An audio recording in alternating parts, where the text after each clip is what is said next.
ክብራትና ክብራን ሰላም ለእናንተ። ራውኤል እንድሪስ ነኝ በሶርስ ኦፍ ዊዝደም አካዳሚ። እንኳን በሰላም መጣችሁ ብያለሁ። ዛሬ በዚህ ቪዲዮ ስለ አንድ ትልቅ ሀሳብ የምናወራ ይሆናል ማለት ነው። በእርግጠኝነት ከዚህ ቪዲዮ በኋላ ብዙ ወጣቶች የራሳችሁ ህልም ያላችሁ፣ አዲስ ነገር ያላችሁ፣ አዲስ ነገር መፍጠር የምትፈልጉ፣ ለሀገራችሁም የሚጠቅም እንዲሁም ደግሞ ለቤተሰባችሁም ለአካባቢያችሁም የሚጠቅም አዲስ ነገር፣ አዲስ ህልም፣ አዲስ መርዳት፣ አዲስ እውቀት ካላችሁ ያን ነገር ስለምታሳኩበት ግልጽ የሆነ ሚስጥር ነው የምናወራው። የትኛውንም በልባችሁ ያለና ዓላማን ማሳካት ስለምትችሉበት ትልቅ ኃይል ነው የማወራችሁ። እንዲሁም ደግሞ በግላችሁ ህይወታችሁ ላይ እናንተም በየትኛውም የህይወት ደረጃ ላይ ሆኑ፣ በየትኛውም አይነት መንገድ ላይ ሆኑ የራሳችሁ መሻት አላችሁ በህይወታችሁ ልታሳኩት የምትፈልጉት። በቢዝነስ ሊሆን ይችላል ወይም ደግሞ አርት ላይ ልትኖሩ ትችላላችሁ። ብቻ በየትኛውም መንገድ ሰው ልቡ ሊያሳካው የፈለገው ጥሪ ካለ እሱን ነገር ስለማሳካት ነው የማወራችሁ። ይኸውላችሁ እንደምታስቡት ውስብስብ የሆነ ዓለም የለም። ምንም ነገር የሚጫወትባችሁ የእናንተን እምነት መሰረት አድርጎ። ስለዚህ ሰው የልቡን መሻት ለማሳካት፣ መንገዱን ለማሳካት፣ ህይወትን ከፍ ለማድረግ ምንም አይነት አቋራጭ መንገድ የለም። ምናልባት በአቋራጭ መንገድ ሄዳችሁ ካላችሁና የእግዚአብሔርን መንገድ ትታችሁ ወይንም ደግሞ ያለና የነበረውን ማለትም ፍቅርን፣ ደግነትን፣ ምህረትን፣ እውነትን ትታችሁ እነዚህ ነገሮች በመፍራት በእነዚህ ማንነት በመገለጥ ውስጥ የሚመጣ ነገር የሌለ መስሏችሁ ሌላ አላስፈላጊ ነገሮች የገባችሁ ሰዎች ካላችሁና በዛ ተሳክቶልኛል፣ መስራትማ ይሰራል፣ የጨለመው ዓለም ብላችሁ የምታስቡ ከሆነ እጅግ በጣም ልታሰምሩበት የምፈልገው አንድ ሐሳብ አለ። ይኸውላችሁ ኃይሉ ያለው እናንተ ጋር ነው እንጂ ያ አካል ጋር አይደለም። እናንተ የአካል እኔን ይቀይርልኛል፣ ህይወቴን በዚህ መንገድ ያመጣልኛል ብላችሁ አስባችሁ ነው እዛ አካል ጋር ሄዳችሁት በሆነ ሰው በኩል እንበል። ስለዚህ የሆነላችሁ አምናችሁ የአካል ይቀይርልኛል ብላችሁ የመጀመሪያ እርምጃችሁ ስትራመዱ እንጂ የአካል በሰጣችሁ ባስደረጋችሁ ነገር አይደለም። እነዚህ ጥቃቅን የስነ ልቦና ጨዋታዎች ናቸው። ሰው በጥረቱ ልክ ነው የሚባረከው። ሰው ለእውነት ቆሞ ለህልሙ ሲጸና ሲቀጠቀጥ ከልጅነቱ እስከ እውቀቱ ድረስ በቃ ላለመዋሸት እውነትን ብቻ በመናገር ውስጥ እየመጣ በክብር ራሱን ሲገልጥ ነው እንደ አለት የጠነከረ መንገድ ነው የሚመሰርተው። ሰው ራሱ በጣም ታላቅ የሆነ ፍጡር ነው። ከዛ በፊት ወደ ሐሳቡ ከመግባቴ በፊት እስኪ በአንድ ታሪክ ሐሳቤን ልጀምርላችሁ። በአንድ ተረት አንድ እጅግ በጣም የቆየ ፓርክ መሃል ላይ እጅግ በጣም ብዙ ግዙፍ ዛፎች አሉ። እናም እነዚህ ግዙፍ ዛፎች ትልልቅ ዛፎች ባሉበት አቅራቢያ ላይ እንዲሁ 2 ሜትር 3 ሜትር ጠጋ ብሎ አንድ ዘር መብቀል ይጀምራል። እና ሁሌም እነዛ ትልልቅ ዛፎች ምን ይሆኑበታል? ለዛ ዘር ጥላ ይሆኑበታል። አንዳንዴም ከነሱ በኩል ንፋሱ ተጋጭቶ የሚመጣው ወይ ብልጭታው ሊሰብረውም ይታገላል። እንዲሁም ደግሞ ከነሱ የሚወርዱ ቅጠሎች እነሱም በተመሳሳይ ሸፍነው የእሱን ማደግ ሊያቀረጭጩት ይሞክራሉ። ነገር ግን መንገዱን ያውቃልና በጽናት ውስጥ በሲድ ውስጥ ነው ያለውና ከአፈሩ በታች ነው ያለውና ራሱን ጸጥ አድርጎ በመረጋጋቱ ስለቆመ ከፍ ከፍ ስላላለ በዘመኑ ምንም አይነት የዋሸው ያጭበረበረው ወይም ደግሞ ያጠፋው ጥፋት የለም። ልክ እነሱ እንዳደጉት ለማደግ ነው የሞከረውና ምንም አይነካውም። የጊዜ ጉዳይ ነው፣ ከፍ ይላል። የሰው ልጅም ህይወት እንደዛ ነው። አንድ ነገር ስንጀምር የሚፈጠርብን ጉዳይ ማለት ነው። ከዛ በኋላ እናንተ አዲስ ነገርን ስትጀምሩ ቀበቶ ነጋዴ ብቻ ከሆነ ዘር ማንዘራችሁ እናንተ ጥልፍ መጥለፍ ከጀመራችሁ እደ ጥበባችሁን ወይንም ደግሞ ይህንን ልዩ የሆነ ከጥጥ ጋር የተገናኘ የእነሱ ከቆዳ ጋር ነበር አይደለ? ስለዚህ እንስሳዊ የሆነ ከሆነ ዓለም ነበረ ምርታቸውን የሚያገኙት። እናንተ ደግሞ ከእጽዋት ላይ ጥጥ ነዋ፣ ፈትል ነው አግኝታችሁ ያንን መንገድ ከጀመራችሁ እጅግ በጣም መጥፎ ነው የመጀመሪያ ቃላቸው የሚሏችሁ። ሁለተኛው ቃል ደግሞ የእናንተ ነገር በቀላሉ ያለምንም አደን ውጤት የሚያመጣ ሊሆን ይችላል። ወይንም ደግሞ በቀላሉ ተፈጥሮ የሰጠቻችሁ ግልጽ የሆነ እውነት ሊሆን ይችላል። እነሱ ደግሞ የጀመሩት ዓለም በውስብስብ መንገድ የመጣ ዓለም ሊሆን ይችላል። ስለዚህ የእናንተ ግልጽ በሆነ መንገድ የመጣን ነገር መጀመራችሁ የእነሱ ለዘመናት የያዙትን ነገር እንደሚያስቀር ሲገባቸው ሁሌም ቢሆን ይቃወሟችኋል ማለት ነው። ታዲያ ችግሩ የሚጀምረው ያኔ ነው። ህይወት ላይ ችግሩ የሚጀምረው ህይወት ላይ ያኔ ነው። የተፈጥሮን ድምፅ ረስታችሁ የራሳችሁን ከልጅነታችሁ ጀምሮ አሁን እስካላችሁበት ዘመን ድረስ ያሳደጋችሁን ድምፅ ስትረሱ ይውላችሁ እድሜው ከ40 ዓመት በላይ ከፍ ያለና በስነ ስርዓት በመውጣት በመውረድ ውስጥ የኖረ ሰው ብቻ ነው ይህ ሚስጥር የሚገባው። ወይንም ደግሞ ምንም አይነት በነፃነት በራሳቸው ያለማንም አማካሪ ናጋሽ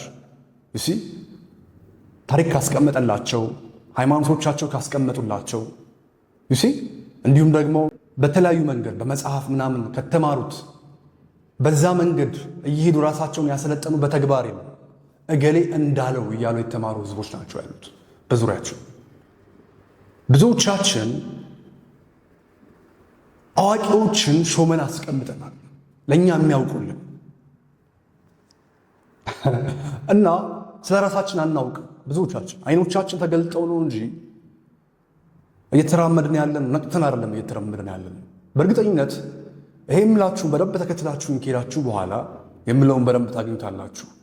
ስለዚህ የመጀመሪያው የሰው ልጅ ውድቀት የሚጀምረው መች ነው? የእርሱን የልቡን መሻት። ሰው ልክ እንደዚያ ነው። የእሱን የልቡ መሻት ሲረሳ፣ ህልሙን ሲተው፣ እንደዛ ሲሆን ነው ህይወት ላይ እጅግ በጣም ትልቅ ችግር የሚፈጠረው። በጣም የሚያሳዝነው ፓርት እስኪ እንደውም በአጭር ጥያቄ ልጀምር፣ ወደ ሐሳብ ወደ ጥልቁ ልምጣ። ራቁታችሁ ናችሁ ያላችሁ ማን ነው? ራቁታችሁ ናችሁ ያላችሁ ማን ነው? እናንተ እኮ ናችሁ የተቀበላችሁት። እንስሶችን እየተመለከትን ነው አይደል? የሰው ልጆችን ራቁታችሁ ናቸው ያላቸው ማን ነው? እነሱ ሴትና ወንድ ነው። እንደ ታሪኩ ልምጣ አይደል? ከዛ በኋላ አባታቸው አለ ከላይ እግዚአብሔር ብለን እንጠራዋለን። በክርስትና ውስጥ ሙስሊሞችም ካላችሁ አላህ ብለን እንጠራዋለን። ዋቴቨር ስሞች ከትውልድ ወደ ትውልድ ከዘመን ወደ ዘመን ይቀየራል። የማይቀየረው ለሙሴ ያለምንም እገሌ ይባላለሁ ሳይለው ያለና የነበርኩት እኔ ነኝ ያለው አምላክ ዘላለማዊ አምላክ እሱ ብቻ ነው። እርሱ ነበረ። እንግዲህ ይህን ነገርም እንዳታደርጉ ተብሎ የተቀመጠላቸው ትእዛዝ ነበር ይላል። ለታሪኩ ነው የምናወራው። ከዚያም በኋላ ያንን ነገር ልክ ሲበሉ ራቁታቸውን መሆናቸውን አወቁ ይላል። ያ ነገር የተበላው በማን ምክር ነው? ሰይጣን ብለን ካራክተራይዝ ባደረግነው በእባብ ተገልጦ በመጣው የሆነ አካል ለነዛ ሁለት ጥንዶች ሰው ለሆኑት የሰው ልጅ ብቻውን ሊሆን ዘንድ አይገባውም ተብሎ ሰው ለሆኑት ሴትና ወንዱ በጠቅላላው ለሰው ልጆች ማለት ነው የአካል ነው ያንን መንገድ የሰጠው አይደለ። ነገር ግን አብሯቸው የነበረ እውነት ነበረ፣ ያለና የነበረ ኃያሉ እግዚአብሔር አብሯቸው ነበረ ከነሱ ጋር። ልክ ያ ሲሆንም ከገነት ተባረሩ። ታሪኩን እናንተ በደንብ ታውቁታላችሁ ዘፍጥረት ላይ አይደለ። በተመሳሳይ በልባችሁ ያለ መሻት፣ በልባችሁ ያለ እውነት፣ በልባችሁ ያለ ማንነት ኤቭሪቲንግ ከአባታችሁ የመጣ ነው። እያንዳንዱ የምታነሱት ጥያቄ ምድር ላይ ስለ ሕይወት የምትጠይቁት እያንዳንዱ ጥያቄ ተፈጥሯችሁ መጠየቅ ስላለበት ነው። ስለዚህ እንደዚህ መሆን እፈልጋለሁ ብላችሁ ስለ ዓላማችሁ ስታወሩ በሚገባ መሆን ትችላላችሁ። እመኑኝ ያላችሁ ብዙ ጊዜ እመኑኝ እያልኩ አውራ ነበር። አሁን በስነ ስርዓት የሚተገበር ነገር ነው የሚሰጣችሁ። እንድታምኑ ሳይሆን እንድተገብሩት ነው የምሞክረው። ከዛ በራሳችሁ ላይ እመኑ፣ በእኔ ላይ አትተማመኑ። የሚታመን ካለ በአባቱ በእግዚአብሔር ላይ ይታመን። የሚመካም ካለ በሱ ይመካ። በግለሰቦች ላይ ማንም ጥገኛ እንዳይሆን። በቃ አለቀ።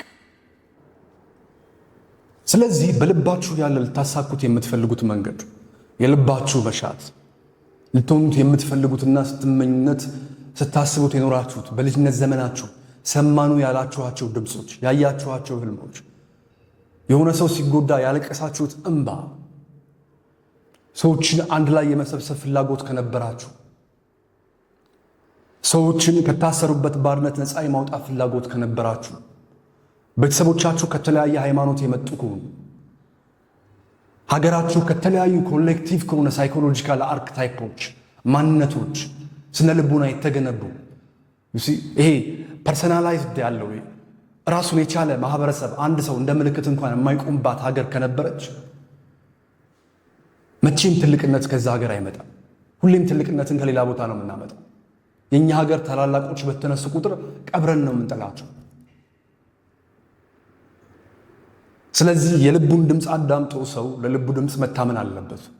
ማንንም አይፍራ። የመጀመሪያው ህግ ይሄ ነው። ዓላማውን ማሳካት ከጀመረ ማንም አይፍራ። ማንም ምንም ቢላችሁ እነሱ ያሉት የእናንተ ማንነት አይደለም።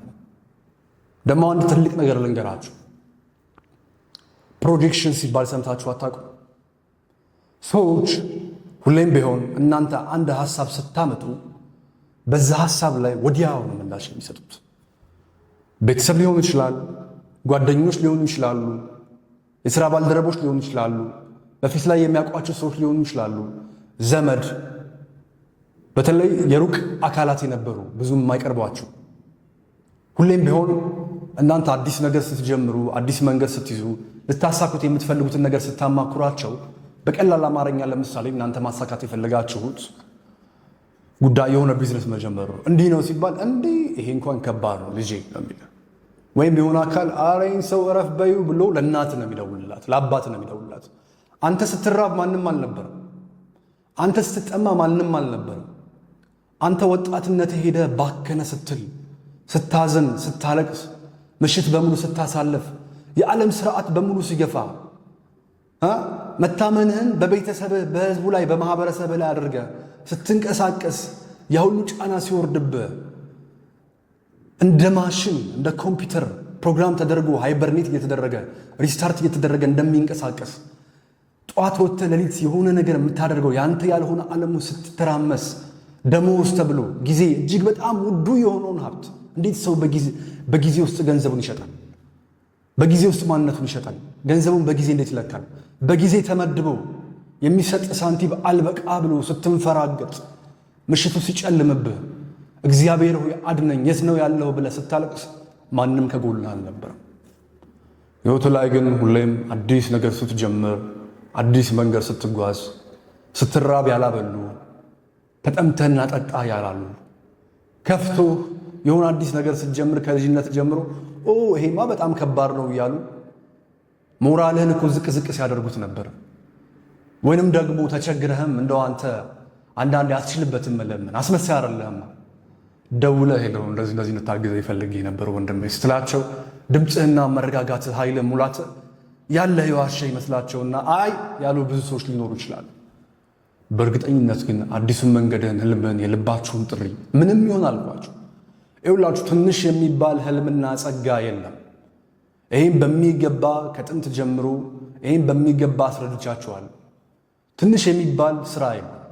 በውበት ውስጥ የተሰማሩ የውበት ሀያላን አሉ። ዩሲ ምናልባት ጫማ ከማጽዳት ጀምሮ ፀጉር ማስተካከል፣ ሜካፕ በሉት እስከ ፋሽን ወርልድ በሉት የትኛውም ጉዳይ የሚመደበው በውበት የሙያ ዘርፍ ውስጥ ነው። ስለዚህ በውበት ላይ መሰረታቸውን ያደረጉ ወጣቶች ሊኖሩ ይችላሉ። እንዲህ መሆን እፈልጋለሁ፣ እንደዚህ አርቲስት መሆን እፈልጋለሁ፣ እንደዚህ ዲዛይነር መሆን እፈልጋለሁ። እጅግ በጣም ብዙ መሻት አለን ወይ? እንደዛማ አትሆኝም ይሉሻል። በደንብ ነው የምትሆኝ። መሆን ያልቻልሽው ይሄን ድምፅ በቅጽበት ውስጥ ማዳመጥ ስትጀምር ነው። ከዛም በኋላ ይሄን ሁሉ አልፋችሁ እንኳን አንድ የሚያስፈልጋችሁ ትልቅ ነገር ምንድን ነው? የራሳችሁ የሆነ መገለጫ ያስፈልጋችኋል። ያን ነገር የሚወክልላችሁ ከብዙ መውጣት መውረድ በኋላ እንግዲህ ያኔ ስትራቡ ስትጠሙ ያልነበሩ ሰዎች በራሳችሁ ዓለማችሁ መከራችሁን በልታችሁ ከቤተሰቦቻችሁ የአምስት ሳንቲም እርዳታ ሳታገኙ እንደዛም ሆኖ ስራ እንኳን ስትሰሩ በእግራችሁ የተመላለሳችሁ ያደጋችሁ እጅግ በጣም ታላቅ ሰዎች አላችሁ። በእኛ ሀገር ላይ ቦታውን የያዛችሁ እጅግ በጣም ትላልቅ ሰዎች፣ ባለሀብቶች፣ አርቲስቶች አላችሁ። ይህንን መናገርና ለዚህ ማስተማር የነበረባችሁ እናንተ ነበራችሁ። ግን ስለፈራችሁ ነው። ከዚህ በኋላም በእርግጠኝነት አትፈሩ። በብዙ መከራው ውስጥ ዋጋ ተከፍሎ ነው ሕይወት የሚገነባው። በብዙ አስተያየት ውስጥ ነው ያንን ሁሉ ጸጥ በማድረግ ወደ እናንተ የሚመጣ ዓላማችሁን የሚረብሽ ሞገዳችሁን የሚረብሽ የትኛውንም ድምፅ ጸጥ በማድረግ ውስጥ ነው መገለጽ የሚመጣው ዓላማ የሚሳካው። ስለዚህ ከውጭ የሚመጣውን ድምፅ ሳይሆን ከውስጥ የሚጣራውን አዳምጡ። እርሱ ነው ሕይወትን፣ ኃይልን፣ መንገድን የሚመግባችሁ ከፍ ከፍም የሚያደርጋችሁ። ያ ኃይል ተፈጥሮ ይባላል። ተፈጥሮን የተረዳ የሆነ አካል ደግሞ ያንን ኃይል እንደ ዘመኑ እንደ ዕውቀቱ ስም ይሰጠዋል። የሰው ልጆች ጥንት ከነበሩበት ታሪክ ጀምሮ ዛሬም እስካሉበት ስሞችን በመቀያየር ተፈጥሮን፣ አምላክነትን ያመልካሉ፣ ይገዛሉ። እኛም ለእግዚአብሔር እንገዛለን። ዘመናችን የእርሱ ነው። አባቶቻችንም የራሳቸው ዘመን ነበራቸው። ዛሬ ላይ የቆመ የምትመለከቱት ስርዓት ሁሉ የሆነ ጊዜ ላይ በሆነ ግለሰብ ሐሳብ የተነሳ ነው። ምድር ላይ የምትመለከቷቸው አርቶች፣ ሙዚቃ፣ ግጥም፣ ስነ ጽሑፍ፣ አመራር፣ ስርዓት፣ መዋቅር የምትመለከቱት ሃይማኖት ሁሉ በሆነ ተፈጥሮን ባዳመጠ ሰው ኃይል የተገነባ ነው። ስለዚህ ዓላማችሁን ታመኑለት፣ አትፍሩ። የልባችሁን መሻት ለማሳካት ምንም ይሁን ህልማችሁ ለብቻችሁ መኖር ሊሆን ይችላል። ህልማችሁ እጅግ በጣም ሊቀጠበብት የሆነ ቅኔ ዘራፊ ወጣት ለመሆን ሊሆን ይችላል። አዲስ አበባ ውስጥ ስለተወለድክና የምዕራብ ክትባት የደረሳቸው ጓደኞች በዙሪያ ስላሉ ፋርነት ነው ማለት አይደለም። አንተ አምነኸው ቅኔ ድጓን በዛ ላይ መሰልጠንና ወደ ታላቅ ማንነት መምጣት እችላለሁ የሚለውን ጉዳይ ማንም ማረጋገጫ ሳይሰጥ አንተ ከተከተልከው በእርግጠኝነት እሱ ራሱ ከፍ ያደርግሃል። የህይወት ሚስጥሩ ይሄ ነው። ምንም አይነት ሌላ ተአምር የለው። ምንም አይነት ሌላ ሪቹዋል የሆነ ተአምር የለው። ሰዎች በእምነቶቻችሁ ነው የሚጫወቱት። ሰው አንድ ነገር ለማሳካት ይፈልጋል። ያንን ነገር ለማሳካት የሚሄድበት ርቀት አለ። እናም በተለያየ አጋጣሚ ማህበረሰብ በሚያደርግበት ጫና፣ ቤተሰብ በሚያደርግበት ጫና፣ ራሱ ህይወት ከፍቅር አጋሩ ጋር ባለው ግንኙነት ውስጥም ባለበት ጫና መሰረት ያደርግና አንድ ቀን ተስፋ ይቆርጣል። ተስፋ ሲቆርጥ ይበሳጭና እግዚአብሔር ይህን ያህል ዘመን ስጠብቀው ካላገዘኝ ህዝቡ ሁሉ እንዲከተነሳብኝ በልቤ ክፋት ሳይኖር በልቤ ምቀኝነት ሳይኖር ክፉ እንደሆነ አስገድዶኛልና ይህንን ዓለም እበቀለዋለሁ ብሎ አንድ ሰው ይነሳል። ያ ሰው ማለት ሁላችሁም ልብ ውስጥ አለ። ያ ማንነት ሁላችሁም ልብ ውስጥ አለ። ያሸነፈው አለ፣ በዛ ውስጥ የሚኖር አለ፣ ያንንም ንቁት ያለፈ ሰው አለ። ከሶስቱ አንዱ ናችሁ።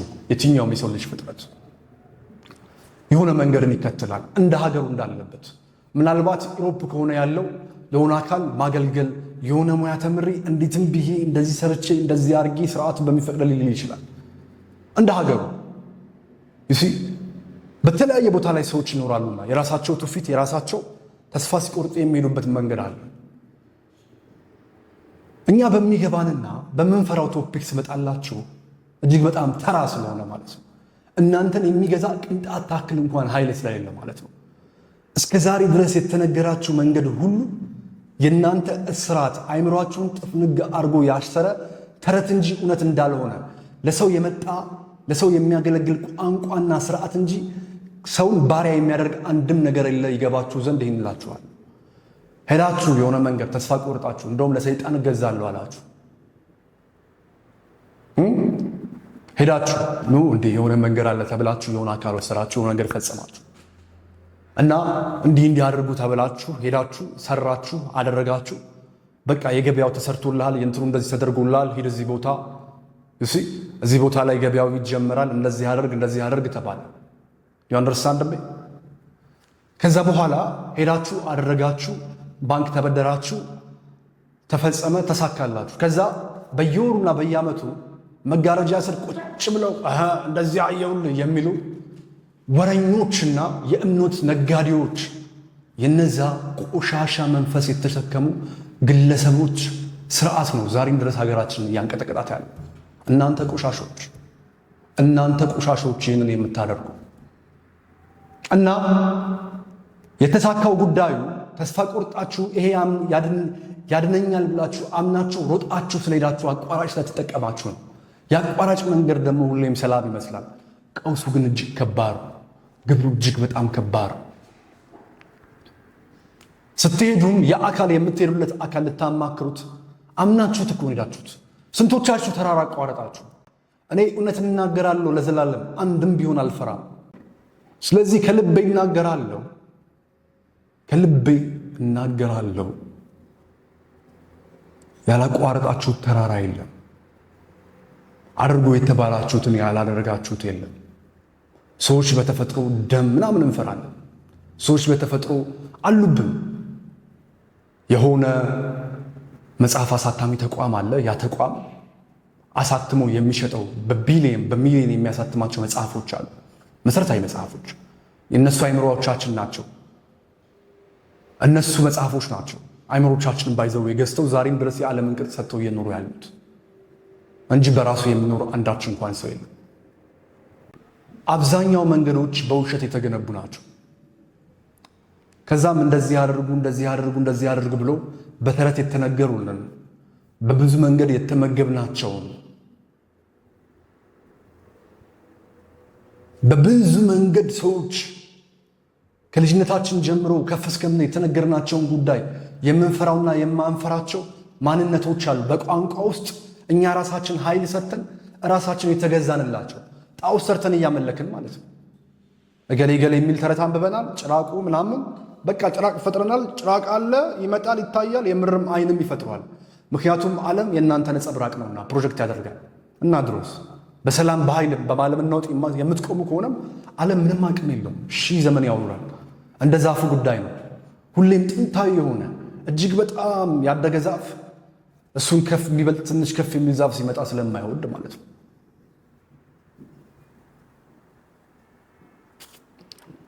እንደዚህ አድርጉ ይላችኋል። ታደርጋላችሁ። ነገር ግን የተሳካላችሁ የአካል ረድቷችሁ አይደለም። ለዛ አካል አሁንም አትስገዱ፣ አትፍሩ፣ ጀግኖቹ የተሳካላችሁ ስላመናችሁት ነው። ያንን አካል ምንም ማድረግ አይጠበቅባችሁ። ምንም ክፉ ነገር ሰው በላቡ ለፍቶ ተለውጦ የሰዎችን ትችት፣ ሐሜት፣ ጥላቻ፣ የሰዎችን ክፉ ንግግር እንዲሁም ደግሞ ከላይ ቦታውን የያዙት የእናንተ ዓላማ ተቃራኒ ሆኖ የሚቆሙ በዛ ነገር እንጀራቸውን የገነቡ የነሱን ሴራና ተንኮል አሸንፎ ሰው ከፍ ማለት ይችላል። እሱን ደግሞ አብረን የምናየው ይሆናል።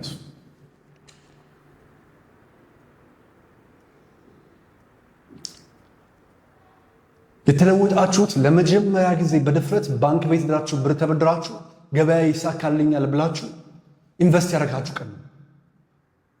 እነዛን ሁሉ እርምጃዎች ግን እግዚአብሔር ይዛችሁ አልተራመዳችሁም ነበር፣ ፍሬዎች ነበራችሁ። ስለዚህ የተሳሳተ መስመር የሚይዘው በአምላኩ ላይ ተስፋ የሚቆርጠው አንድ ሰው ብቻ፣ እርሱም በሕልሙ ላይ ጽኑ የሆነ ዋጋ መክፈል የማይፈልግና በአምላኩ ላይ ያለው እምነት የውሸት የሆነና የሚፈራ ልብ ያለው ሰው ብቻ። በእግዚአብሔር ላይ የሚተማመን የትኛውም ሰው ማንንም ምንንም አይፈራ። ቃል ለምድር ለሰማይ። ይኸውላችሁ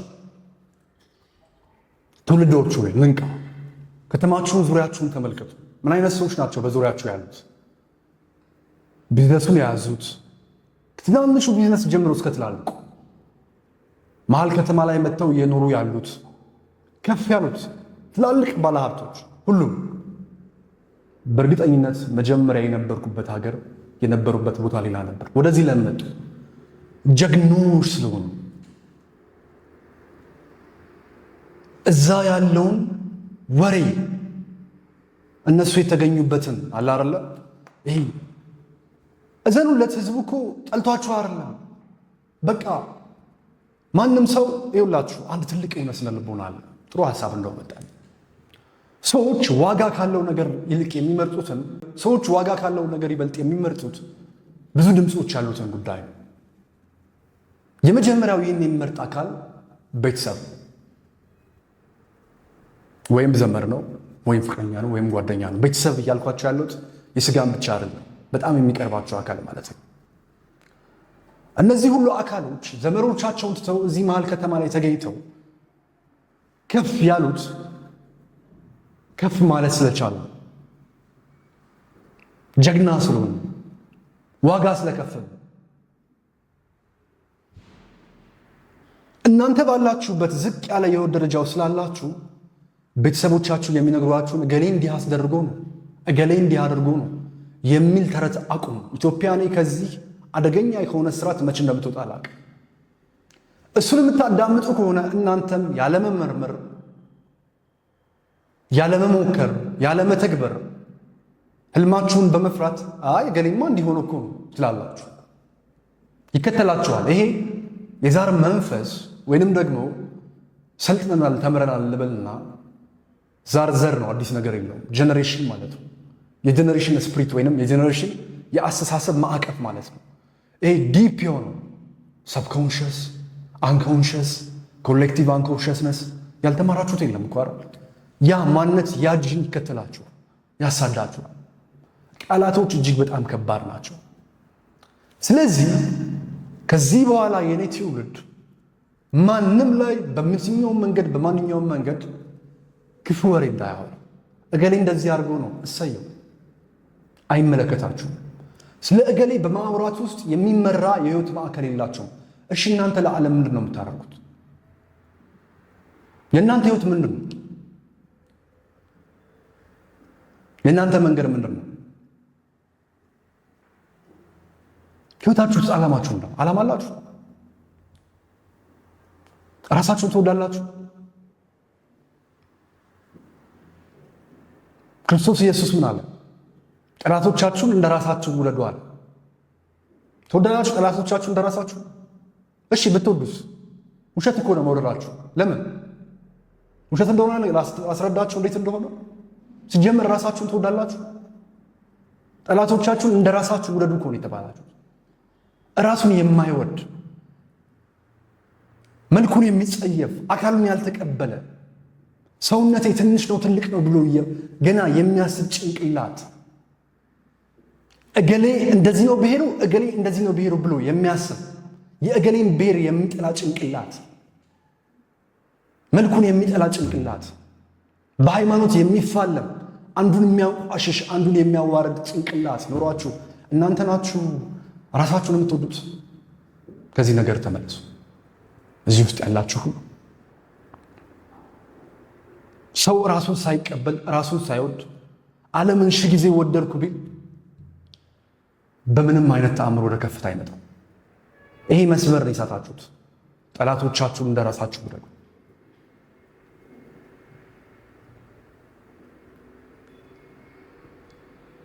ይሄ መስመር ብቻ ነው የሳታችሁት አብዛኞቻችሁ። ይሄ የብዙዎቻችን ችግር።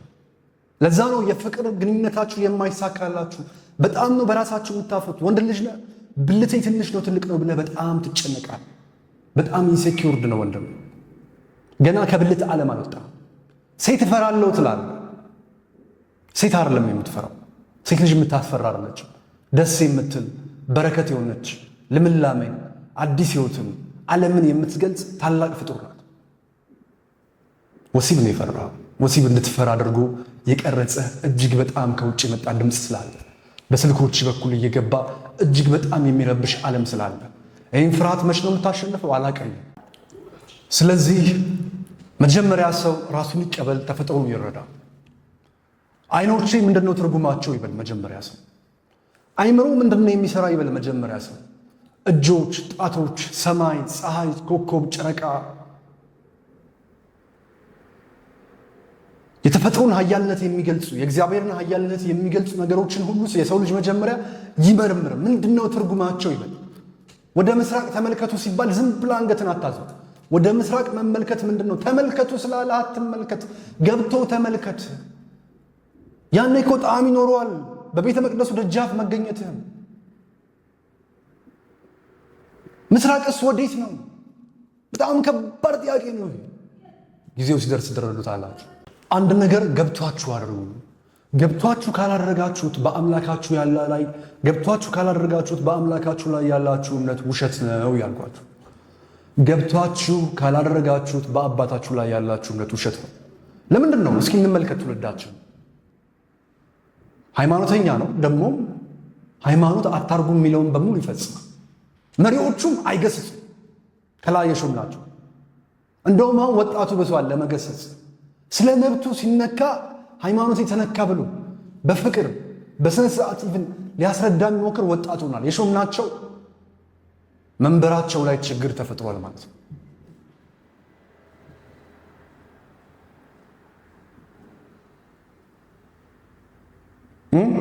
አገኛችሁ?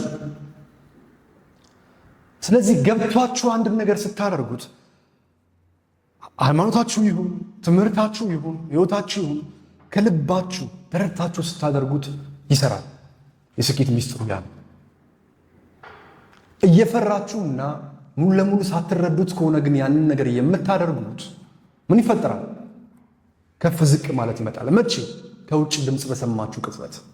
ሁሌም ሰዎች አንድ ነገር ላይ ያውቃሉ መባል ነው ይወዳሉ። ዋጋ ያለውን ነገር ሳይሆን የማይውላችሁ ደግሞ ድምፅን ነው የሚከተሉት።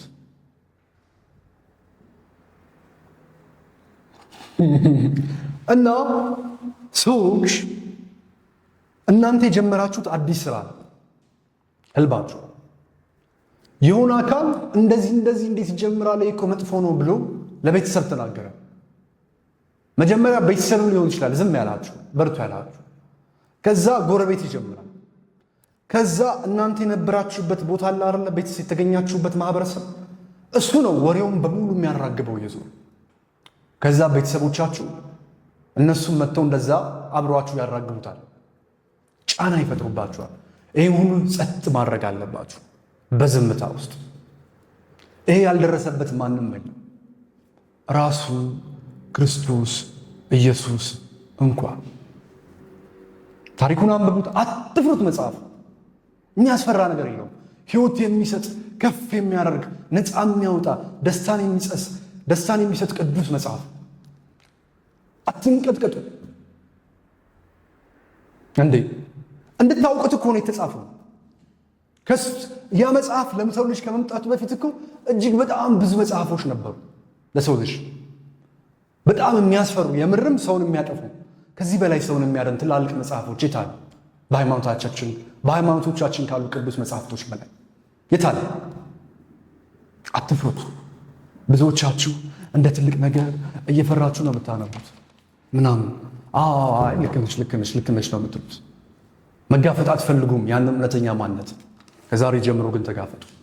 ስለዚህ ስትጋፈጡትና ለዓላማችሁ ስትጸኑ፣ የህይወት ሚስጥሩ ሲገባችሁ፣ ጠንክራችሁ ልክ ስትቆሙ የውጭውን ድምፅ በሙሉ ጸጥ ታደርጋላችሁ። ይኸውላችሁ ራሱን መግዛት ያልቻለ በምንም አይነት ተአምር ውጩ ዓለም ላይ ቦታ የለው። ሁሌም መንጋ ነው የሚሆነው።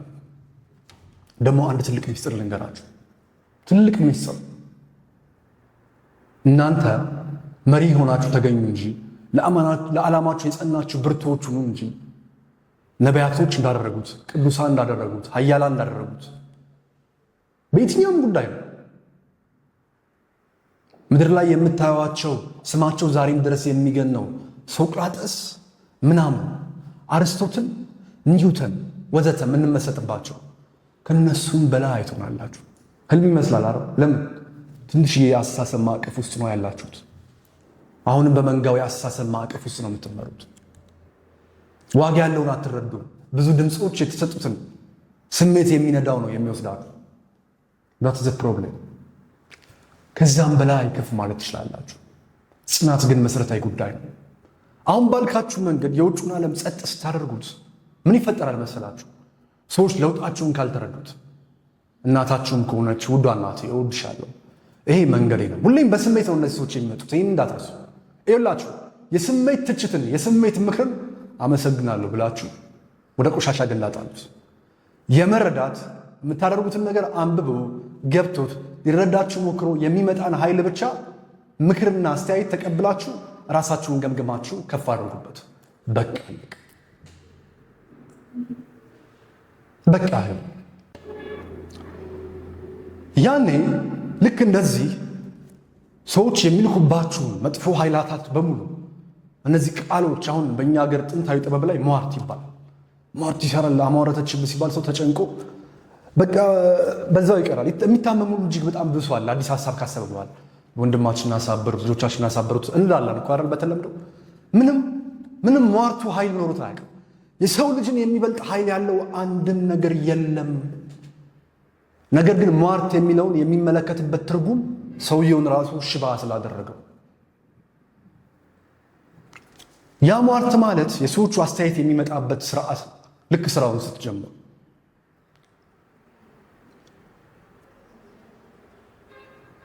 ሰዎቹ እንደዚህ የጀመርከው ጥሩ አይደለም፣ ይሄ ምንድነው? ቤተሰብ ይደውላል። ከዚህ በኋላ ልጅ አይደለም፣ ከዚህ በኋላ እንደዚህ አይደለም። ብዙ ነገሮች ያም ይመጣል። ለምሳሌ አሁን ይሄ እኔ ለዚህ 2 ቀን ያጋጠመኝ ነገር ነው እየተገርኳቸው ያሉት። በክብር ውስጥ እነሱ በስሜት ሲመጡ ያስታውቃል። በቃ ልክ የእናንተ ነገር ሲጀመር ነው የመጡት። በቃ አለቀ። ማንም ይሁን ማን ከእናንተ ወገን አይደለም። ኃይሉ አይመጥነውም። የእናንተ ከተማችሁት ከተቀበላችሁት በልባችሁ ውስጥ ያለ ጽናት ይንሸራተታል። ያኔ ነው ቀውሱ የሚጀምረው። ሐሳባችሁ እንዲህ የሚያመነታ ከሆነ ያደረጋችሁ ነገር ጀግና ካልሆናችሁ እመኑኝ በሰላም አትኖሩም። ጲላጦስ እጁን ታጠበ፣ ከዛም ነገር ሁሉ ተፈጸመ። ከዛም በኋላ እንዴት ክርስቶስ የናዝሬቱ ንጉሥ ብለህ ትጽፋለህ አሉት አይደል? መጣው የጻፍኩትን ጽፌአለሁ ነው ያላቸው። ጀግና መሪ ማለት እሱ። የተናገርኩትን ተናግሬአለሁ፣ ዓላማዬን እኖራለሁ፣ ሕይወቴን እመራለሁ። ይሄ ነገር ይህ ነው። ደግሞ ዛሬ ነው እንደዚህ የሚሆኑባችሁ። እመኑ እንጂ አንድ ትልቅ ሚስጥር ልንገራችሁ ብያችሁ አልነበር ቅድም? ይኸው አሁን ልጨርስላችሁ። በደንብ ፍሬም እንድትይዝ ነው እዚህ ድረስ የመጣሁላችሁ። የትኛውም ሰዎች በተፈጥሮ ራሱን ገዝቶ መሪ የሆነን ይከተላሉ። የትኛውም መሪ የሆነ ማንነት ያለውን ለአቋም የጸናን ሰዎች ሺህ ጊዜ ቢጠሉት፣ ክፉ ቢያወሩ፣ ሺህ ጊዜ ስለዛ ሰው መጥፎ ቢያወሩ፣ ዓለም በሙሉ ቁጭ ብሎ ቢተርት ይከተሉታል፣ ይቀበሉታል፣ በሕይወታቸው ላይ ይሞክሩታል፣ ይተገብሩታል። ለምን? ማንም ሰው የጸና አቋም ከያዘ እመኑኝ የሚተማመንበት እውነተኛ ኃይል አለው ማለት ነው። የኃይልም አሳልፎ አይሰጠውም። ሰዎችም ደግሞ በዘመናቸው ያጠፉትን ጥፋት ያውቁታል። መተማመን ሲገባቸው እሱን አበላሽተው ምን አይነት ችግር ውስጥ እንደገቡ። ስለዚህ ሺህ ጊዜ ባሟችሁ፣ ሺህ ጊዜ ስማችሁ ቢርመሰመስ፣ ሺህ ጊዜ ይሄ ትንሽ ብትባሉ ብትታሙ፣ ሺህ ጊዜ በቃ ስለ እናንተ መጥፎ ቢወራ፣ ሰይጣን ሆነ እንደዚህ ሆነ ምንም ብትባሉ፣ ሰይጣን የሆናችሁት በእነሱ የአይን መነጽር መልክ ውስጥ ነው። እናንተ አይደላችሁ። እነሱ ሰይጣን ብለው የሚያስቡት ዓለም አለ። እሱ ዓለም ጋር እየተጣሉ ነው፣ ከእናንተ ጋር አይጣሉ። ስለዚህ በተፈጥሮ ሰዎች መሪዎችን የጸና አቋም ያላቸው ይከተላሉ፣ ምንም አትፉ እና ይህን የሚመጣ ድምፅ ጸጥ ስታደርጉት በክብር የእናት ቀልብ ማረፍ አለበት። አይ እናቴ እንደዚህ አይደለም፣ በጣም ስሜታዊ ሆና የምትረብሽ ከሆነ እናቴ እንደዚህ ነው ማደርግ፣ እንደውም አንተ እንደውም እንደዚህ ነው፣ ከዚህ በኋላ ልጅ አይደለም ከተባላችሁ መልካም። እኔ ግን እናቴ ነሽ፣ እንደወደድሽ አድርጊ፣ ጊዜው ሲደርስ ትረጅኛለሽ፣ አለቀ። እናታችሁ ጂኒየስ ከሆነች እንደ እናታችን ቅድስት ድንግል ማርያም የሴቶች ሁሉ መለኪያ ከሆነች በእውቀት ደረጃ ነው የምላችሁ፣ በቅድስና አይደል። ያን ያህል አስተዋይነትና የሰው ልጅ በዓላማው የመጽናት አቅም ጥበብ ከገባት ይሁን የልብ መሻት ይፈጸም፣ እኔ ምን ላለው ትላለች። እናታችሁ ግን እሷን በሰዎች ቁጥጥር ሰው ከሆነችና ከበፊት ጀምሮ አባታችሁም ጭምር ነው ነገራችሁ፣ ከበፊት ጀምሮ ሐሳቡን እያምታታ የቀየረ የሆነ ነገር ሲመሰረት ሲያቆም በሆነ በራሱ ተማምኖ የሚያደርገው ነገር ካልነበረው የዛ መንፈስ ድምፅ ውድቀት ብቻ ነው የሚያመጣው። ስለዚህ በጣም በሚያሳዝን ሁኔታ በክብርና በፍቅር ከፍ ብለን ስራችን እስከሚያወራ ድረስ እናታችንም እንደፈለገች እናስብ ዘንድ እንተዋታለን። ሚስጥሩንም በልቧ ትጠብቅላችሁ ከነበረ ደግሞ መልካም ምሳሌ እናም ይህን ነገር ጸጥ ካረጋችሁ በኋላ ያ እነሱ የሚልኩት ኢነርጂ ወሬ እንዳይደርስባችሁ መጀመሪያ የምታጠፉት ስልካችሁን። ስለ ሜዲቴሽን ብዙ ተምራችኋል አይደል? እንደዚህ ስታደርጉ ትንፋሻችሁ፣ ብዙ ነገሮች እጅግ በጣም ብዙ፣ ስለ ጽሞና፣ ራስን መመልከት ወዘተ። እሱን ተውት ነው። ይሄን አጥፉት፣ በቃ ምንም አያደርግላችሁ። ከእናንተ የሆነ ዓለም ውጭ ዓላማ ወሰናችሁ አሁን፣ መንገድ ወሰናችሁ አሁን፣ አቅጣጫ ወሰናችሁ አሁን። አሁን እኮ ከፍተኛ የሆነ የሰዎችን ትሽትና አስተያየት ህልማችሁን እውን ለማድረግ ዋጋ ከፍላችሁ ወሰናችሁ። በዛ 3 ቀን ውስጥ ወሬ የምትቀበሉ ከሆነ፣ ነገሮችን የምትሰሙ ከሆነ፣ ሰዎች ምናሉ ብላችሁ መልስ ለመስጠት የምትለፉ ከሆነ በቃ አለቀላችሁ። ለ3 ቀን ዝም ካላችሁ ግን ሁሌም ትገዛላችሁ። በቃ አለቀላችሁ። እነዚህን ነገሮች የምታደርጉ ከሆነ ስለዚህ በመረጋጋት ቆዩ። እናንተ በመረጋጋት በቆያችሁበት ሂደት ውስጥ ዓለም ምን ፈጥሮ እንደሚጠብቃችሁ ደግሞ አሁን ላስረዳችሁ። የመጀመሪያው ለውጥህን አይረዱትም። የአስተሳሰብ ማዕቀፋቸው ሌላ ነው። በነገራችን ላይ የአስተሳሰባችሁ ማዕቀፍ የተለያየ ነው። ለውጣችሁን አይረዱትም። ሰዎች ሁሌም ቢሆን ለውጡን የማይረዱትንና ዋጋው ያልገባቸውን ነገር ሰይጣን ብለው ይጠሩታል፣ ወይም ደግሞ ጋጠሮት ብለው ይጠሩታል። ስለዚህ ይህን ስምን በክብር ለመቀበል ጠብቁ። ምክንያቱም ስሙ እናንተን አይገልጽም፣ የሰዎችን ፕሮጀክሽን ነው የሚገልጸው። እነሱ ውስጥ ያስቀመጡት ዓለም ነጸብራቅ፣ የእናንተ ዓለም ሌላ ነው። ይሲ ሁሌም ቢሆን ይውላችሁ አንድ ትልቅ ነገር ሚስጥር ልንገራችሁ። 2 ሃይማኖት ተቋማት አሉ እንበል። ሁለቱ የሃይማኖት ተቋማት ምዕመኖች አሏቸው ወይም ጀማዓዎች አሏቸው። ጀማዓዎቹ እጅግ በጣም ያከብሩታል የሃይማኖትን ተቋም መሪ። የሃይማኖት ተቋም መሪም ጀማዓዎቹን እጅግ በጣም ያስተምራል። እጅግ በጣም የተከበረ ነው በአንደኛው ሃይማኖት ወገን፣ በዛኛው ሃይማኖት ወገንም እንደዛው። ሀገርን በተመለከተ ጉዳይ ይመጣሉ ወይም ለሆነ ጉዳይ እነዚህ ሰዎች ሁሌም ቢሆን የት ነው የምታያቸው? አንድ ላይ ነው የምታያቸው መሪዎቹ። ይሄ የመሪ አስተሳሰብ ይባላል። አሁን እናንተን ከዚህ ከታሰራችሁበት ከወደቀ የአስተሳሰብ ማዕቀፍ ወደዳችሁም ጠላችሁም ጥያቄ ውስጥ የሚከታችሁ ሀሳብ እየሰጧችሁ ያለሁት እሱ ለዛ ነው። የአካል ተስማምቶ ይኖራል። ይሄ እናንተን የሚጨቅጭቃችሁ ሀሳብስ ምንድን ነው? ይሄ ነው ሁለቱም የሃይማኖት ተቋም ዓላማችሁና ራሳችሁንም አድርጋችሁ ልታስቡ ትችላላችሁ። በብዙ መንገድ ተርጉሙት፣ በህይወታችሁም ላይ ልታደርጉት ትችላላችሁ። ነገር ግን ምዕመኑ የዚህኛው ሃይማኖት ተከታይና የዚህኛው ሃይማኖት ተከታይ ሁሌ እንደተባላ ነው። በቲክቶክ ይባላል፣ በቴሌግራም ይባላል፣ በዩቲዩብ ይባላል፣ እርኩስ ቅዱስ ይላል። መሪዎቹስ ዓመታዊ ስብሰባ፣ ጉባኤ፣ የሰላም ጥሪ አንድ ላይ ናቸው። ይያዛሉ፣ ይሳሳቃሉ፣ ይተቃቀፋሉ፣ ይሳሳማሉ፣ አብረው ማዕድ ይቆርሳሉ፣ አብረው ቢዝነስ ይሰራሉ። አንተ ምስኪን ህዝብ፣ አንተ ምስኪን ህዝብ። አምላኬ በፊት አለቅስ ነበር እንደዚህ ሳስብ ምሽተኝ በምን ግን አሁን በእንባ የሚፈታ ነገር የለም። በስርዓት ነው ምንም ነገር የሚፈታው። አምላክ ሁሉን ሰጥቶናል። ከሱ የምንለምነው አንዳችም ነገር የለም። የምናመሰግነው ብቻ ነው ያለ። ኃይል፣ ክብር፣ ምስጋና የእሱ ነውና ለዘላለም። ስለዚህ ሁለተኛ ደግሞ የምትጠብቁት ጉዳይ ምንድን ነው? ሌላኛው ቃላቶች ናቸው። አንደኛው የስድብ ቃል ነው።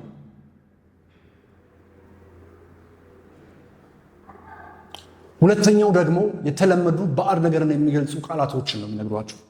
ሶስተኛው ቀልዶች ናቸው የሚሰሩባቸው። አራተኛው ደግሞ እናንተ የምታመጡት ዓለም ምን ያህል አደገኛ እንደሆነ ይገባቸዋል መሪዎቹ ከላይ ያሉት። ወይም የምትጀምሩት ቢዝነስ አለ አይደል? ኦልሬዲ ቢዝነሱን የያዙ ሰዎች በደንብ ይገባቸዋል። በደንብ ነው የሚገባቸው። ኦልሬዲ ቢዝነሱን የያዙ ሰዎች ተራው ህዝብ ነው እንትን የሚላችሁ፣ እታች ያለው ህዝብ ብቻ ነው እንትን የሚላችሁ፣ የሚያማችሁ ረፉና ምን ይላችሁ። ዋጋውን በደንብ ያውቁታል ከላይ ያሉት አመራሮች። እናንተ የሚፈልጉት ጥንካሬያችሁን ነው፣ መልካሞቹ ሊያገኟችሁ ትፈልጉ ዘንድ፣ ስተጋገዙ ዘንድ። እነዛኞቹ ደግሞ የሚያዘጋጁላችሁ ሰነድ አለ። ከቤተሰብ የዘር ሐረጋችሁ እስከዛሬ ካሰራችሁት ነውር፣ እስከዛሬ ካደረጋችሁት ነገር፣ እስከዛሬ ካደረጋችሁት ጉዳይ ምንም ትልቅ ህልምን ለማሳካት በሚደረግ ጉዞ ውስጥ ነው የምነግራችሁ። ርዕሳችን እሱ። እነዛ ሰነዶች ይዘጋጃሉ። የድምፅ፣ የምስል፣ የሰው ማስረጃ ይዘጋጃል። እነዛም በሙሉ ይዙና ቀስ በቀስ ይሰራጫል። የእነሱ ተልእኮ አስፈጻሚ ሚዲያዎች አሉ። ወይንም ደግሞ በቢዝነስ እናምጣው፣ የእነሱ ተልእኮ አስፈጻሚ ሰፈር ውስጥ ቡና ሻይ የሚጋበዙ ጫት ምናምን የሚገዛላቸው አካሎች አሉ። ደም ብር ምናምን የሚሰጣቸው የመንግስት አካላቶች አሉ። እናንተንም እንዲያስቸግሯችሁ ማለት ነው እንድታውቁ። እነሱን ሁሉ ጸጥ ማድረግ የምትችሉት ታዲያ እንዴት ነው? እዚህ ጋር ግን በጣም በሚያሳዝን ሁኔታ ቀድማችሁም የገነባችሁ ማንነት ካልነበረ አታሸንፏችሁ፣ ትወርቃላችሁ። ያለበለዚያ እጅግ ከባድ የሆነ ጽናት ጠይቃል።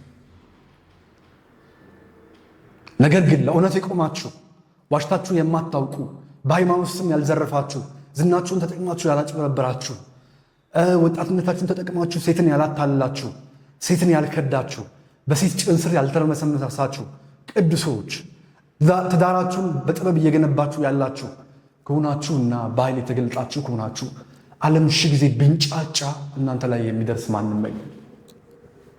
እባቡንም ጊንጡንም ረግጣችሁ ታልፉታላችሁ። ከማንም ወገንም አትሰለፉ። ከዓላማችሁ ከራሳችሁ እና ከአባታችሁ ኃያሉ እግዚአብሔር ወገን ብቻ ነች። ሌላው ትልቁ ጉዳይ እዚህ ጋር የሚፈጠረው ጉዳይ ችግር ምንድን ነው? ሰዎች እናንተን የሚተቹበት፣ ስም የሚያወጡበት፣ እጅግ በጣም ብዙ ጣጣዎች የሚመጡበት ጉዳይ የእናንተ አዲስ ማንነትና የእናንተ አዲስ መንገድ የነሱ የቆዩ የአመለካከት ማዕቀፍና መዋቅሮችን ያናጋል። በስነ ልቦናው ዓለም ውስጥ ያንተ ተግባር የእነሱን የቆየ እምነትና መዋቅር ሲንድ ወይንም ሲያቃውስ ሰዎች ሁሌም ቢሆን ያን አካል ይቃወማል። አንተ ግን ሕግን ተከትለህ ትሄዳለህ። የመጀመሪያው ሕገ ልቦናህ ነው።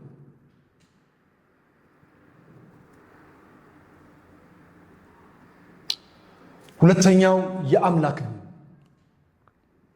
ሶስተኛው የሀገር ሕግ፣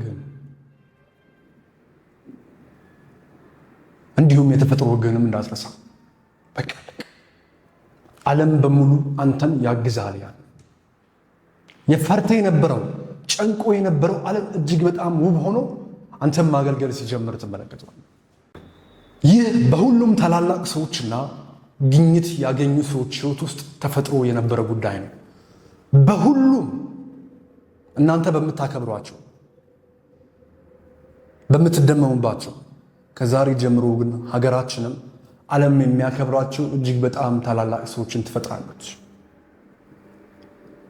እንደ ሀብታም ቤት፣ ጽድ፣ አትክልት በእኩል የሚከረክማችሁን አካል በጥበብ እንዴት እንደምታልፉት በደንብ ማጥናት ትጀምራላችሁ ነው። የትኛውም በታሪክ ውስጥ የነበረ መሪ፣ መንፈሳዊ አባት፣ የትኛውም ሙስሊም ካለ ራሱ ነቢዩ መሐመድ፣ የትኛውም ሊወገር ያልተሞከረ ሞደርኖቹንም ፈላስፎችንም ያልተተቸ በተለይ በራሱ አካባቢና በራሱ አካል ያልተወቀሰ አንድስ እንኳ የለም። እንደውም ይህ ትልቅ የለውጥ ምልክታችሁ። ስለዚህ ይህን ነገር የምትከላከሉት ምንድን ነው? ጸጥ ታደርጉታላችሁ። በቃ ኢነርጂውን እና እነሱ የሚልኩት ሀሳብ እንዳይረብሻችሁ ወሬው የምታደርጉት ምንድን ነው? ህይወታችሁን ለዓለም አሳያችኋ። ከዛስ ወዲያው አስተያየት አትቀበሉም። መንገድ አሰሙ እየሆነ ያለውን አታዩ። ለምን ዜና ወጥቶባችሁ ችግር ተፈጥሮ አይሆንም? ለምን ገሌ የሚባል ገሌ ተነስቶ ችግር ፈጥሮ አይሆንም? ለምን የጀመራችሁትን ቢዝነስ ተመሳሳይ ቢዝነስ ያልጀመረ ታላቅ ሰው ነበረ፣ እሱ በሰፈር ውስጥ ወሬ አስነስቶ አይሆንም? እኔ ስለ ዓላማ ነው የማወራችሁ። እናንተ በተለያየ መንገድ ተርጉሙት እንደራሳችሁ ህይወት። ምንም ይሁን ምንም እናንተ ወዲያው ከዛ ነገር ትጠፉና ወደ ስራችሁ ተመለሱ። ስራችሁን ብቻ መስራት። ደራሲ ከሆናችሁ ወደ ጽሁፋችሁ ነው። ተዋናይ ከሆናችሁ አክቲንግ ወደ መለማመድ ነው። ዘፋኝ ከሆናችሁ ስቱዲዮአችሁ ናችሁ ዘፈናችሁን መስራት ነው። በቃ ለቃችኋል። ሰው ምን የሚበለው ያንን ዘፈን ሰይጣን ነው፣ እንደዚህ ሆኖ ነው፣ በዚህ ገብቶ ነው፣ በዚህ ወጥቶ ነው፣ ምንም የሚበለው እመኑ። ገዢዎች ስትሆኑ ማንም ያከብራችሁ። ምንም የሚበለው አቋም ሲኖራችሁ ሰው አቋም ያለውን እጅግ በጣም ይፈራል። ሕግ አለው ማለት ነው። ሕግን የሚሰጥ ደግሞ እግዚአብሔር ብቻ። እግዚአብሔርን መገለጫው በሕግ ነው። ለሙሴም የተሰጠው ሕግ ነው። ሕጉን ያልተቀበሉትም ቀጣዩን ዘመን ከሚሻገረው ትውልድ በሰይፍ ተለይቷል። በቃ አለቀ።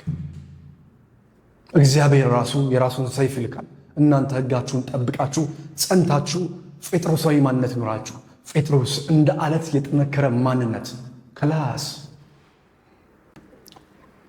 ሌላው ለየትኛውም አካል ምላሽ መስጠት፣ ለእናታችሁ ምላሽ መስጠት መልካም ነው። ለእናታችሁ አትረዳችሁ ትችላለች። በቃ አስወሯት። አትሊስት መስማታችሁን ትወቅ። ሰድባችሁን ቢሆን ትዝጋት፣ ችግር የለውም።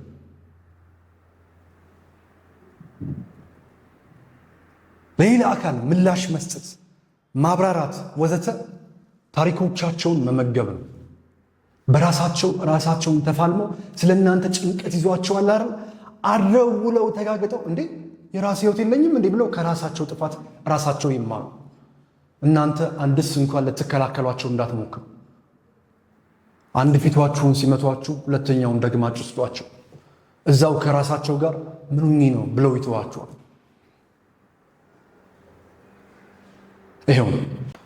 ሌላው የቤተሰቦቻችሁና አብሯችሁ የነበሩ ሰዎችን እናት፣ አባት፣ እህት፣ ጓደኛ፣ ዘመድ አዝማድ ከልጅነት ጀምሮ አብሯችሁ በተለያየ የህይወት አቅጣጫ ውስጥ አብራችኋቸው የመጣችኋቸው ሰዎች ወዘተ አለ አይደለ? እነሱን በተመለከተ ደግሞ አንድ ሐሳብ ልስጣችሁ። ዓላማችሁን ለማሳካት በምታደርጉበት ጉዞ ላይ ምናልባት እነዚህ ሰዎች አንዳንዴ ሁሌም በእነሱ መነጽር ነውና የሚኖሩት። አትፈርዱም፣ አትቆጡም፣ አትበሳጩ። በእነሱ መነጽር ነውና የሚኖሩት። ሁሌም ቢሆን በእነሱ መነጽር ቀልድ በመፍጠሩ ውስጥ፣ የሆነ ነገርን በማስታወሱ ውስጥ፣ የሆነ ፎቶን በማምጣቱ ውስጥ፣ የሆነ መንገድን በማሳየቱ ውስጥ፣ የሆነ ዓላማችሁን ወይም ሚስጥራችሁን በመናገር ውስጥ ሊያሳጧችሁ ይሞክራሉ። የእውነት በዛ ነገር ላይ እነሱ ያዋሩት እውነት ከሆነ አላደረኩም አትበሉ። አድርጌያለሁ እንዳትዋሹ። ከዋሻችሁ በቃ ተጻራችሁት። ቃል ለምድር ለሰማይ። በምንም ነገር ላይ የምዋሽበት ዓለም የለኝም ብሎ ከራሱ ጋር ቃል የገባ ውሸቶች ቢሊየን ቢሆኑ እንኳን እንደ ኮብራ እባብ ፊት ለፊቱ ቢቆሙ ባለው አለመናወጥና ጽናት መቆም ማንም ቢሆን አይነካው። ማንም ቢሆን ግን የተሻለው ጥበብ ምንድን ነው? በምንም አይነት ተአምር ምላሽ አትስጡ። በምንም አይነት አግባብ። ለምን የራቁታችሁ ቪዲዮ ተለቆ አይሆንም? ምላሽ አትስጡ፣ አስተያየት አትስጡ። ለምን ስለ እናንተ ልሳነ መንግስት ላይ ልሳነ መንግስት ስላችሁ የመንግስት ሚዲያ መንግስት የሚያሳድረው እሱ ላይ ዜና አይሰራም? ለምን ስለ እናንተ ሰፈር ውስጥ ትልቅ ርዕስ አይነሳም? ለምን ስለ እናንተ ምንም ነገር አይደረግም? ስለምንም ነገር ምላሽ አትስጡ። ቃላት ትርጉም አልባ ህይወቶች ናቸው። የምታዩት ትውልድ በሙሉ በቃላት ተገንብቶ ተግባር በሌለው ዓለም ቃላት እየተሸጡለት ተግባራዊም ሳያደርግ የመጣ የተተበተበ ጀነሬሽናል ስፕሪት አስሮ ያስቀረው ህዝብ ነው አብዛኛው። ከዚህ ነገር ግን ነፃ እንውጣለን። ስለዚህ ለምንም ነገር ምላሽ አትስጡ። ጸጥ አድርጉት። ሁሉንም በጥፋት ውሃ ጊዜ የኖህ መርከብ ተሰራ አይደል? ዓላማችሁ ተገነባ ብላችሁ አስቡት። ወደ ዓላማችሁ ማስገባት ያለባችሁን የተፈጥሮን ነገርን በሙሉ አስገባችሁ። ተፈጥሮን በሙሉ ሰበሰብ አይደል? ስለዚህ ከአርማችሁ ጀምሮ ካለባበሳችሁ፣ ከዚህ በኋላ በህይወታችሁ ላይ ከሚቀጥሉት ሰዎች፣ ከሁሉም ነገሮች ጀምሮ ከተፈጥሮ ፀሐዩንም ጨረቃውን በቃ ሁሉንም ስብስብ አድርጋችሁ ታቅፋላችሁ። ጠላትና ወዳጅ የሚባል አንድም ነገር የለም። በነገራችን ላይ ታቅፋላችሁ። ይሄን ከዛ በኋላስ የጥፋቷው ይመጣል። ሲመጣ ያስጨንቃል፣ ሲመጣ እኮ ያስፈራል። እና ያን የሚያክል ጎርፍ ዓለምን የሚያጠፋ ዓላማችሁን ለማጥፋት የመጣ ማለት ነው። በሌላ ቋንቋ ሲመጣ ላይጨንቃችሁ ነው? ላትፈሩ ነው? ላትረበሹ ነው? እንደዛ ፈለጋችሁ? ይረብሻል። ግን በመርከባችሁ ከተማመናችሁ እና መርከቡ እንድትገነቡ የነገራችሁ አባታችሁ እንደሆነ እርግጠኛ ከሆናችሁ ከተፈጥሮ ከራሱ ከእግዚአብሔር ከሆነ የተቀበላችሁት፣ እመኑኝ በጽናት በመርከብ ውስጥ ናችሁ የሚሆነውን ተመልከቱ። ፍርሃት ሰውነት ነው፣ ሰው መሆን ነው፣ ግድ የለም። ፍርሃቶቻችሁ የተሻለ ጥንቃቄና የተሻለ እውቀት እንድታገኙ የሚረዳችሁ ትልቅ ሀብታችሁ። ፍርሃትን ጠላታችሁ አይደለም፣ ግን ፍርሃታችሁ ከነገሰባችሁ ያኔ ነው ጠላት የሚሆነው። ፍርሃት ሲነግስ ደግሞ ሰይጣን ተብሎ ይጠራል በቋንቋ። ስለዚህ የጥፋቷ መጣ፣ መውሰድ ያለበትን ይወስዳል። መርከቡን ትንሽ ከፍ ያደርገዋል አይደል? ከተወሰነ ጽናት በኋላ ከ3 ቀኑ በኋላ ያልኳችሁ ነው። ቅድም 3 ቀን ብያችሁ ነበር። ትንሽ እረፍት ይሰማችኋል፣ ግን ደግሞ ትላልቅ ተራራዎች ይጠብቋችኋል። እንትኑናስ አለፋችሁት። የሰው ልጅ በሉት ስርዓት በሉት ዋቴቨር አለፋችሁት። ማንም አይናገራችሁ። ጎርፉ ማለት እሱ በጣም ግዙፍ መስሎ ትልቅ መስሎ የሚያስፈራ መስሎ የሚመጣው እንግዲህ እሱ ግን ተራራው ደግሞ ለዘመናት የቆመውና የተገነባው እሱን አታፈርሱትም። ከባድ ነው። እሱን ማፍረስ የሚችለው እናንተን ተከትሎ የመጣ ብቻ ነው። በእናንተ ዓላማ ውስጥ ብዙ ሰው እዛው ላይ ነው የሚቀረው፣ እዛ ላይ ነው የሚያብደው፣ እዛ ላይ ነው ችግር የሚፈጠረው፣ እዛ ላይ ነው ዓላማውን ትቶ ሌላ መንገድ ውስጥ የሚገባው። መርከቡ ከፍ ባለ ቁጥር ውሃው እንደውም ጭራሽ የትችቱ የታችኛው አስተሳሰብ ማዕቀፍ ያለው ማህበረሰብ በሉት እውቀት በሉት መንገድ በሉት አለ አይደለ? የሚመጣው ትችት ውሃውን መርከቡን ከፍ ከፍ እንደሚያደርገው ጥፋቱ ከፍ ከፍ እያደርጋችሁ ነው የሚመጣው። እንደውም እሱን ውደዱት፣ እጅግ በጣም ውደዱት። መተቸት ምናምን መብጠል ትልቅ ጸጋ ነው በነገራችን ላይ። የተራራውን ግን ተጠንቀቁ። አትችሉም ደግሞ ተጠንቃችሁ። በነገራችን ላይ የተራራው ማን እንደሚያሳልፋችሁ ታውቃላችሁ?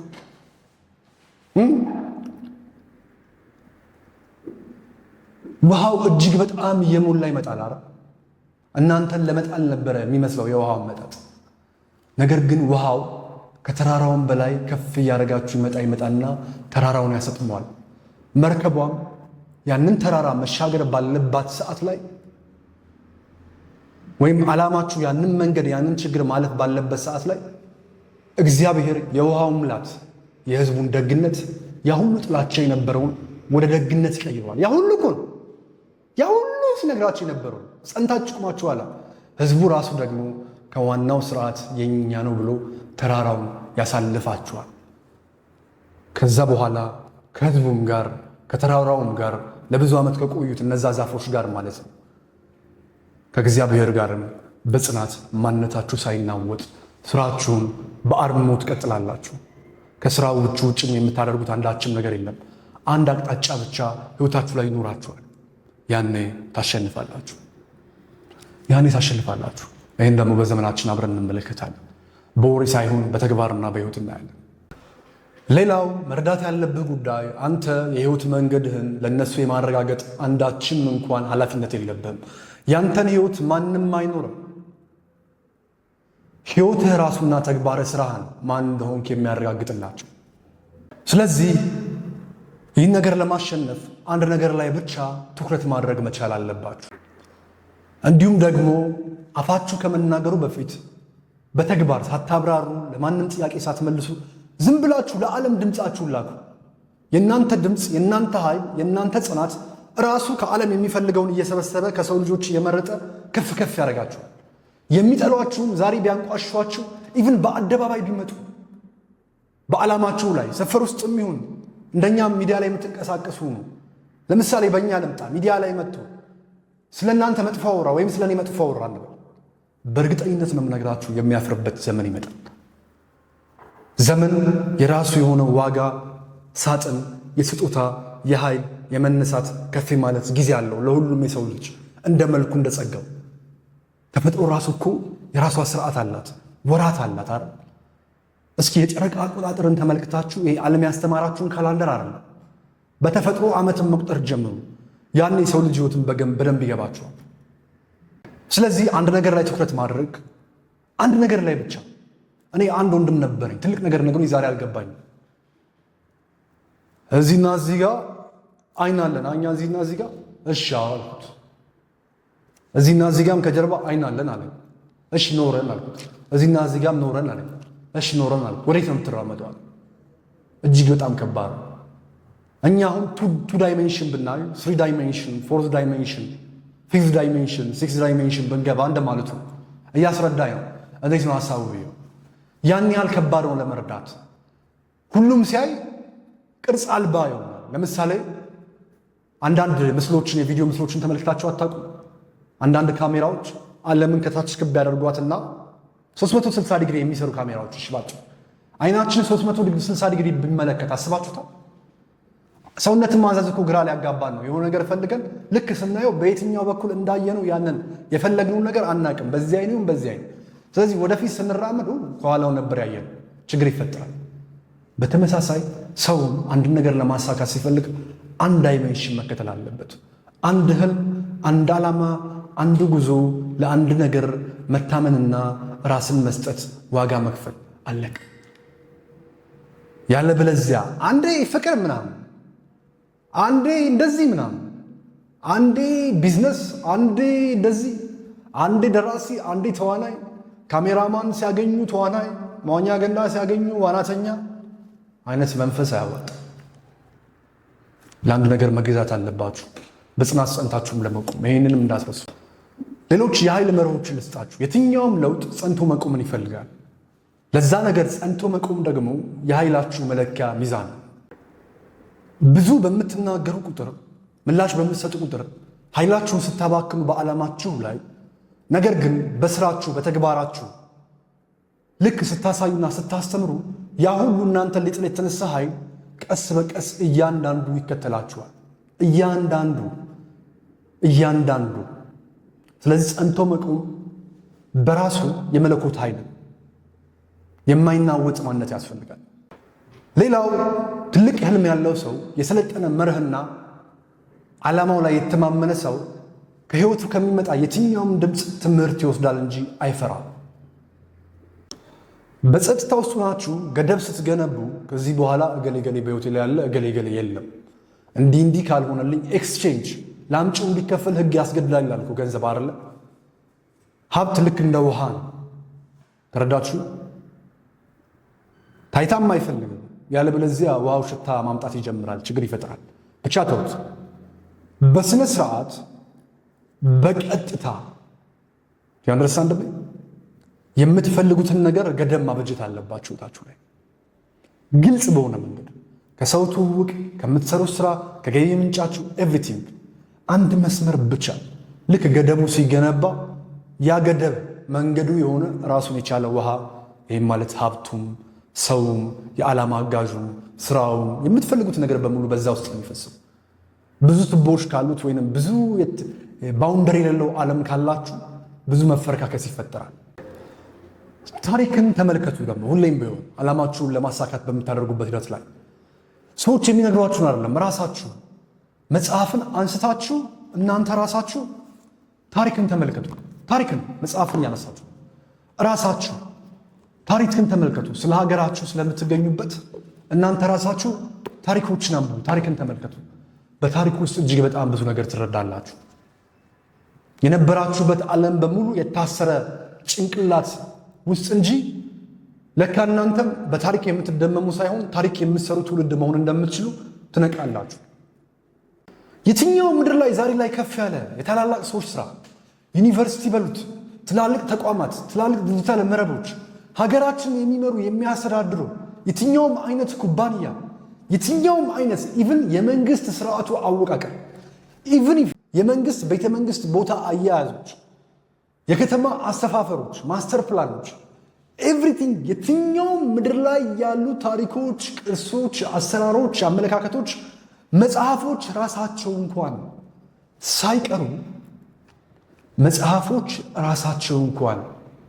ሳይቀሩ መጀመሪያ ሲጀመሩ ይህ ችግር አጋጥሟቸው የኛ ሀገር ጀግና ስለነበሩ መጽሐፎቻቸውን በቅኔ ያስተምራሉ። አሁን ፍቅር እስከ መቃብር የሴትና የወንድ ጨዋታ የሚመስለው ሰው ሊኖር ይችላል፣ ያለ ሊኖር ይችላል። እና በጣም አዝናለሁ።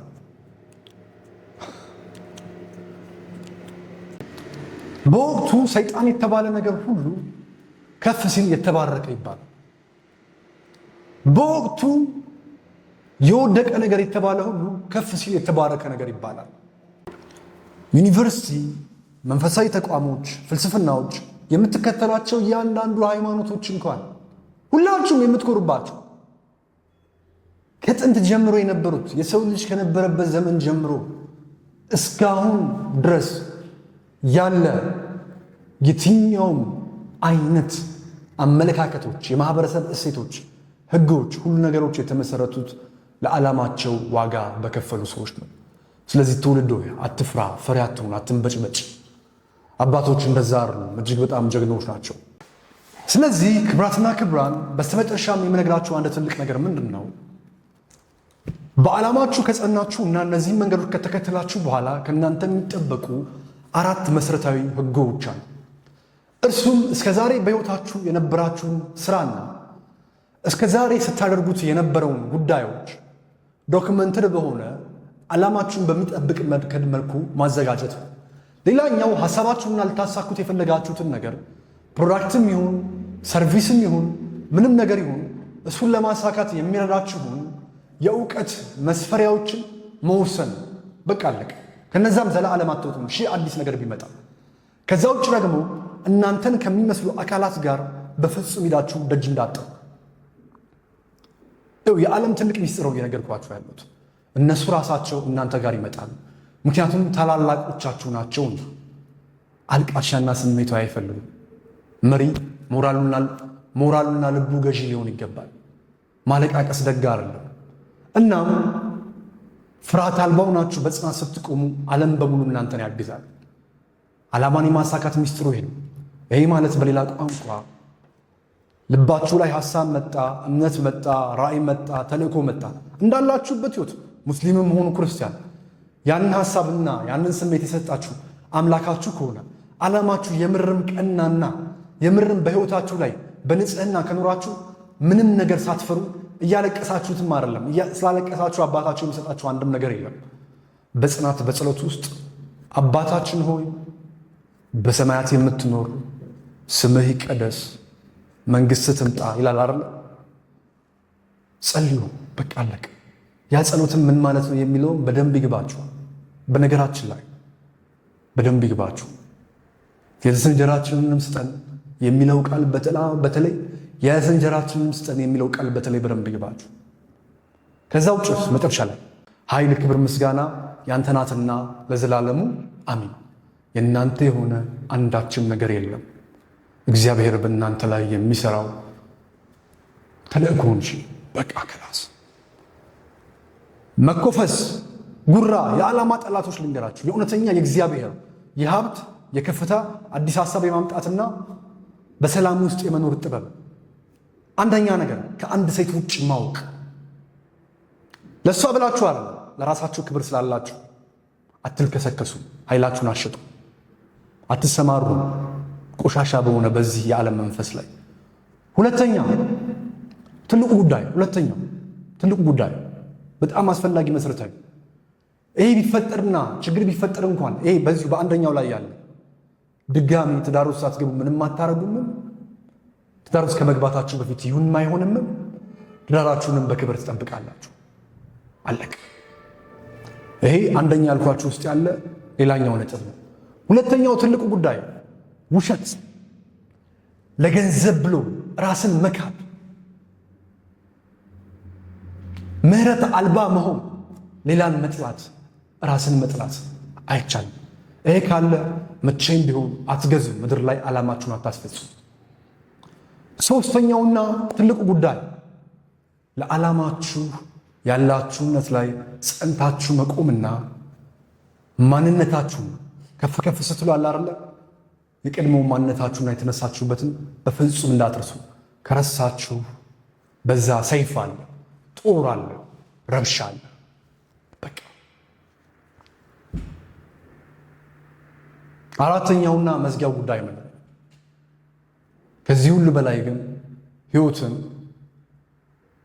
በእነዚህ ሁሉ ነገሮች መሃል ዘና ብላችሁ ኑሯት። እሺ ዘና ብላችሁ ኑሯት። ውሃ አለ ስጠኝ አንተ ችግር የለውም። እና አራተኛው ጉዳይ ምንም አዲስ ነገር የለውም። የህይወት ውሃን ተመገቡ፣ የህይወት ውሃን ጠጡ፣ ተደሰቱ። እና ቁጭ ብላችሁ በደስታ ከልጆቻችሁ፣ ከቤተሰቦቻችሁ፣ ከዓለም ጋር እንደ ፊልም ተመልከቱት። ዓላማችሁ ላይ የሚመጣውን ነገር ሰዎች የሚሰነዝሩባችሁ እናንተ የምትመልሱትን እንደ ፊልም እንደ ትዕይንት ተመልከቱት። በምን ነገር አትደመሙ። በምንም ነገር ዘና በሉ። በምታደርጉት ስራውን ውደዱት። ስቃይ አይደለም። ነፍስ መከራን ያልጠገበች ማንም የለም። ስቃይ አይደለም። ህይወት ነፍስን የሚያረሰርስ ውሃ ነው ያላት። ስለነበረን ጊዜ እጅግ በጣም አመሰግናለሁ። ኃያል እግዚአብሔር ያክብርልኝ። መልካም ጊዜ። ሁላችሁም በዚህ አጋጣሚ በየቀኑ በየዕለቱ እንድትበረቱና አብራችሁን ከፍ ማለት የምትፈልጉ ሰዎች በዚህ የቴሌግራም ቻናል ላይ ጆይን አድርጋችሁ በየዕለቱ አጫጭር ጽሑፎቹን ታገኛላችሁ። እንዲሁም ደግሞ አንዳንድ ሰነዶችን የምታገኙ ይሆናል ማለት ነው። ለመወሰን ዝግጁ የሆነ በራሱ የተማመነ ራሱን የማይጠላ ህይወቱ ላይ የሚወስንለት ሳይሆን አቅጣጫ የሚሰጠውን የሚፈልግ ህይወቱ ላይ በእምነቱ የሚነግድበትን ሳይሆን በራሱ እምነቱን ተጠቅሞ የእግዚአብሔርን ኃይል ተጠቅሞ ከፍ የሚል ትውልድን በጋራ እንገነባለን ማለት ነው። ስለዚህ ባሪያ የሚባል መንፈስ ወይንም ጄኔሬሽናል ስፕሪት፣ ይሄ የዛር መንፈስ ሀገራችንን ከዚህ በኋላ የማይነካ ይሄው ነው። አመሰግናለሁ።